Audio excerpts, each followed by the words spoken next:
এবার ঈদকে ঘিরে সড়কপথ, রেলপথ, নদীপথে অত্যন্ত নির্মমভাবে দুর্ঘটনা ঘটেছে অনেক।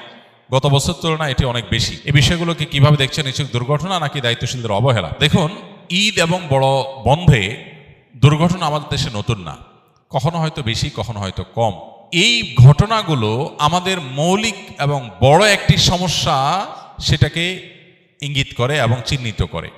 সেটা হলো আমাদের গুড গভর্নেন্সের অভাব, সুশাসনের অভাব। ঢাকা থেকে ঈদের বন্ধে মিলিয়ন মিলিয়ন মানুষ, লক্ষ লক্ষ মানুষ বের হয়ে যায়, বরং কোটি মানুষ বের হয়ে যায় গ্রামে। এই যে মানুষগুলো যায় গ্রামে, এত লাখ বরং কোটি মানুষ যে শহর থেকে গ্রামে যায়, এত মানুষের যাওয়ার জন্য পর্যাপ্ত গাড়ি এবং সেরকম প্রশস্ত রাস্তা, সেরকম ব্যবস্থাপনা আমাদের দেশে আছে না? নাই।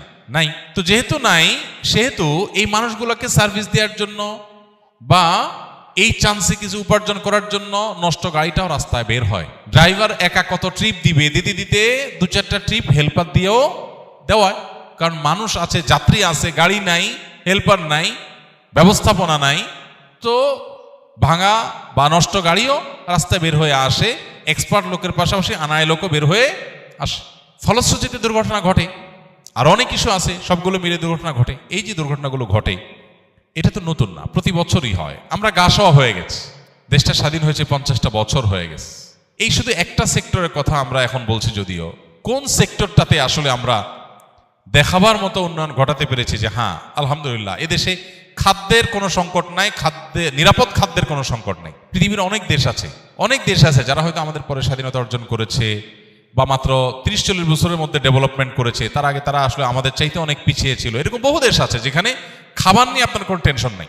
আপনি দোকান থেকে কিছু কিনে খাবেন, আপনি কোনো রেস্টুরেন্ট থেকে কিছু কিনে খাবেন, আপনি কোনো বাজার থেকে কোনো সবজি কিনবেন, আপনি নিশ্চিন্তে খেতে পারেন যে এটা আপনার সরাসরি আপনার জন্য কোনো হার্মফুল হবে না, আপনার জন্য কোনো রিস্কি কিছু হবে না, এটা আপনি নিশ্চিন্তে খেতে পারেন। কিন্তু আমাদের দেশে কোন জিনিসটা আছে? নিরাপদ খাদ্য আমরা নিশ্চিত করতে পারি নাই। এক ঢোক পানি পান করব, নিশ্চিন্তে এই পানিটা পান করতে পারি, এতে আমার শরীরের প্রয়োজনীয় মিনারেল যা যা দরকার আছে সবকিছু এটাতে আছে, এটাতে ক্ষতিকর কিছু নাই, এটুকু নিশ্চিত আমরা আজ পর্যন্ত করতে পারি না। নিরাপদ ঔষধ, যে আমি সারা দেশে যে কোনো জায়গা থেকে মেডিসিন নেব, মেডিসিনটা নকল হবে না, ডেট এক্সপায়ার্ড হবে না, এবং এটা 2 নম্বর হবে না, খারাপ কিছু হবে না, এটুকু নিশ্চিত। এই গ্যারান্টিটুকু আমরা আজও পর্যন্ত দিতে পারিনি মানুষকে। কোন জিনিসটাতে আমরা আসলে খুব ভালো কিছু করতে পেরেছি? এটা আমাদের দুর্ভাগ্য ছাড়া কিছুই নয়। আমরা আল্লাহ তাআলার কাছে যেমন ইস্তেগফার করা দরকার, সেই সাথে আমি মনে করি যে আমাদের এই সব সংকটের সমাধানে অনেকে অনেক ভালো ভালো আইডিয়া দিতে থাকেন, অনেকের কাছে অনেক ভালো আইডিয়া আছে। সবগুলো নির্ভর করে গুড গভর্নেন্স বা সুশাসনের উপরে। আপনি যদি একটা দুর্ঘটনার পেছনে দায়ী মানুষদেরকে চিহ্নিত করে অপরাধের কাঠগড়া দাঁড় করাতে পারেন এবং বিচার নিশ্চিত করেন, তাহলে সেক্ষেত্রে এটি দ্বিতীয়বার ঘটবে না, কমে যাবে। কিন্তু এই যে দুর্ঘটনাগুলো ঘটছে একের পর এক, এগুলোর জন্য কোনো মানুষকে দায়ী করা হচ্ছে। কেউ লাইসেন্স ছাড়া গাড়ি চালিয়েছে, সে দায়ী হবে, তার বিচার হবে, চরম শাস্তি হবে। মিডল ইস্টের কোনো কোনো দেশে আছে, লাইসেন্স ছাড়া গাড়ি চালিয়েছেন, দুর্ঘটনা হয়েছে, কেউ মারা গেছে, আপনার মৃত্যুদণ্ড হবে, কারণ আপনি মানুষ খুন করেছেন। আপনার অনুমোদন নাই রাস্তায় বের হওয়ার, আপনি বের হয়েছেন, এরপরে মানুষ মারা গেছে মানে আপনি খুন করেছেন, আপনার মৃত্যুদণ্ড বা চরম শাস্তি আপনার হবে।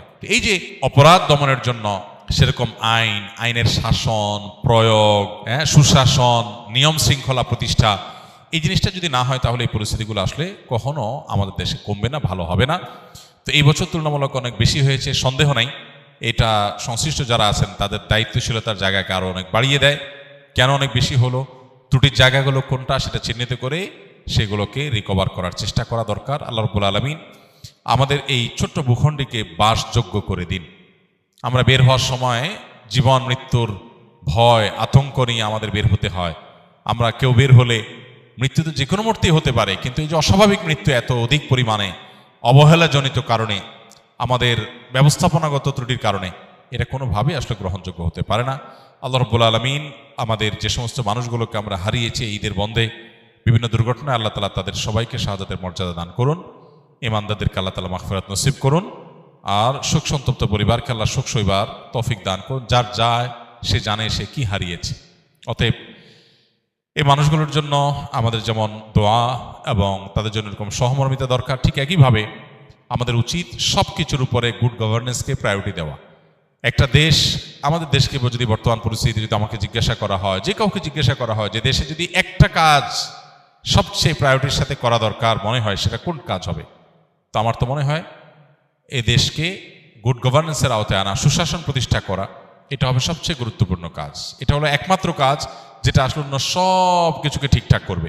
সব কিছু ঠিকঠাক হওয়া নির্ভর করে এই একটা জিনিসের উপরে, গুড গভর্নেন্স থাকবে। এই যে ফেরিঘাটে আপনার গাড়ি উল্টে পড়ে গেল, কেন? এখানে রেলিং নাই কেন? এখানে একটা ভালো রেলিং কেন ছিল না? তাহলে এটার জন্য দায়ী কারা? কাদের দায়িত্ব ছিল এটা দেখভাল করা? এই রিস্ক এখন হয়েছে, আরো আগে হতে পারতো, পরে আবারও হতে পারে। যখন হয়ে যায় তখন আমরা হাউতাশ করি, এরপর আবার যা তা থাকে।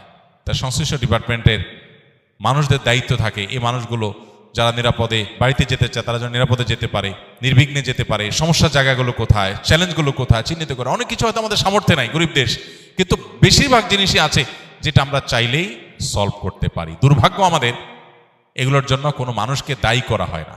পৃথিবীর কোনো দেশে কালচার আছে কিনা আমি জানি না, যে একের পর এক দুর্ঘটনা ঘটে আর মানুষ মারা যায়, আমরা হাউচাষ করি, এর জন্য কারো মৃত্যুদণ্ড হতে দেখি না, কারো শাস্তি পেতে, উল্লেখযোগ্য শাস্তি পেতে দেখি না। এতগুলো মানুষের জীবন চলে যাবে আর কেউ দায়ী হবে না, কেউ দায় নিবে না।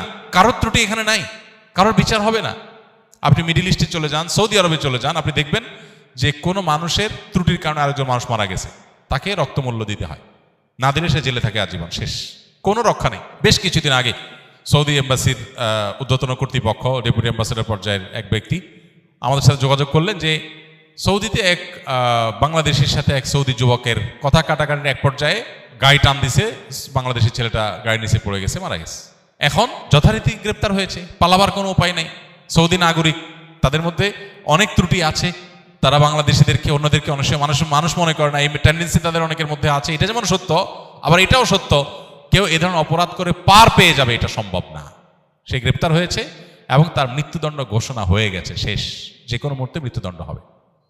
এখন তার ফ্যামিলি সৌদি এম্বাসির হাতে পায়ে ধরছে যে মৃত ব্যক্তির আত্মীয় স্বজন যদি মাফ করে, শরিয়া দৃষ্টিকোণ থেকে মাফ পায়, প্রয়োজনে টাকার বিনিময়ে হলেও তারা মাফ করতে পারে, যেন মৃত ব্যক্তির আত্মীয় স্বজনকে বুঝে মাফটা আদায় করা যায়। তারা চেষ্টা করছে, যদি মাফ না করে তাহলে মৃত্যুদণ্ডই হবে।